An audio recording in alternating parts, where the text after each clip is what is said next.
சமூக நீதி. உங்கள மாதிரி ஆட்கள், அதாவது தாழ்த்தப்பட்ட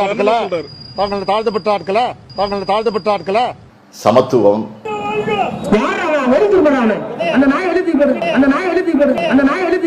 பெண் விடுதலை, எனக்கே இடுப்புல கைய வைக்கிறான்னு சொல்லி அந்த நகர செயலாளர் கேட்கறதுக்கு துப்பு இல்லைன்னா திமுகவுல எந்த பொம்பளை வந்து இருப்பா? மொழிப்பற்று. தமிழகத்தினுடைய ஆளுநராக இருக்கக்கூடிய கவர்னர் அவர்களை போய் சந்தித்தார்கள். முதல்ல கலவரத்தை நிறுத்தணும். ஆக கொசுவால டெங்கு வந்து டெங்குவால இன்றைக்கு நூற்றுக்கணக்கான பேர் இறந்து போய் கொண்டிருக்கக்கூடிய ஒரு பழமொழி சொல்லுவாங்க, சீனி சக்கர சித்தப்பா ஏட்டில் எழுதி நக்கப்பா. நீங்க உங்களுக்கு தெரியும், கிமுன்னு சொல்லுவோம், கிறிஸ்து பிறப்பதற்கு முன்னால், கிறிஸ்து பிறந்த. ஆனா இந்த மதுரையில் நடக்கக்கூடிய இந்த கள்ள விழா பற்றி ஏன் நினைக்கவில்லை என்பதுதான். உங்களுக்கு இலவச ரயில் பாஸ் ஆகிய பல்வேறு தத்துவங்களின் கூட்டு சேர்க்கைத்தான் திராவிடம் என்பது.